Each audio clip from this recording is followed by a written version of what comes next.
अरे अरे अब याद का दिलावेली ए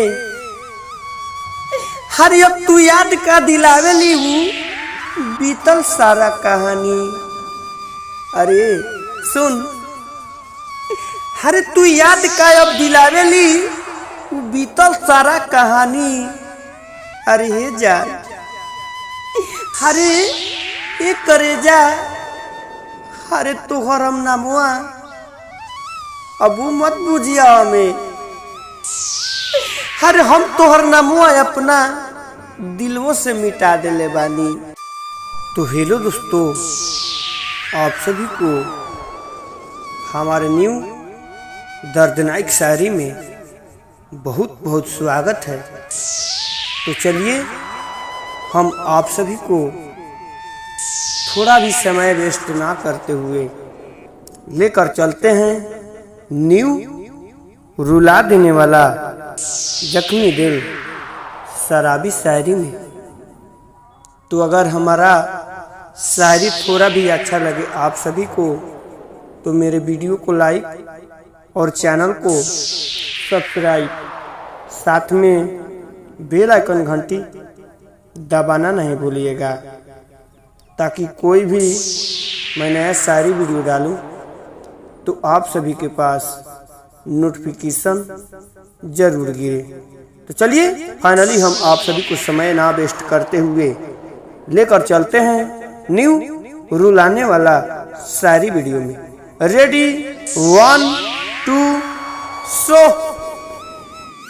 अरे अरे अब याद का दिलावेली ए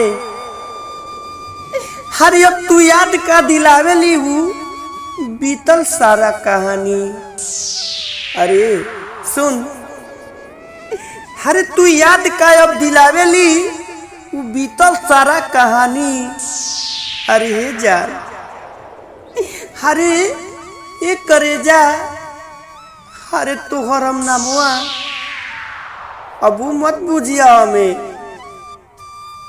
अरे हम तोहर नामुआ अपना दिलों से मिटा देले बानी।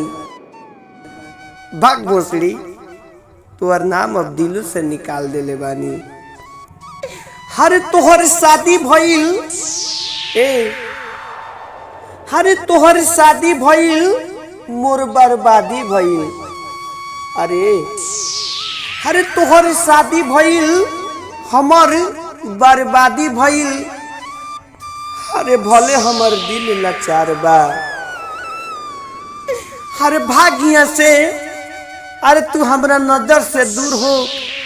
अब तोहरा ला हमरा दिल में तनको न प्यार बा।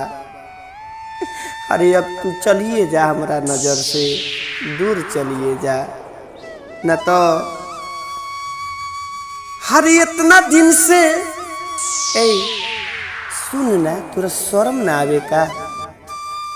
हर इतना दिन से हम रखले रही अपना दिल के समझा के। अरे रे छिनरी, हर इतना दिन से हम रखले रही अपना दिल के समझा के। अरे आज खुश बानी, अरे आज हम बहुत खुश बानी जे तू हमारा लंग रोवेली कतही से आके। अरे तू हमें जैसे ठुकरा दिले, प्यार के भुला दिले, अरे हम ओसही तोहरो प्यार के हमरा दिल से भुला दिले बानी। अरे तो इतने में भाला बाजे तू हमरा नजर से दूर चल जा, न तो का बुरा भला कहबू। अरे हे करे जा, तू चलिए जा, हमरा नजर से दूर चले जा। प्लीज भाई, आप सबको हमारे न्यू दर्दनाक शायरी में बहुत बहुत स्वागत है।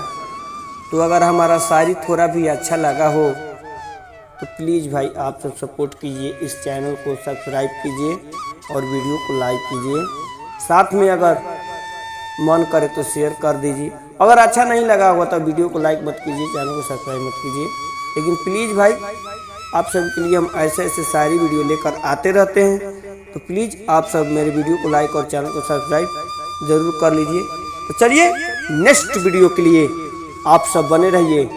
तब तक के लिए जय हिंद जय भारत। हम फिर से लेकर आएंगे न्यू रुलाने वाला जख्मी दिल शायरी वीडियो।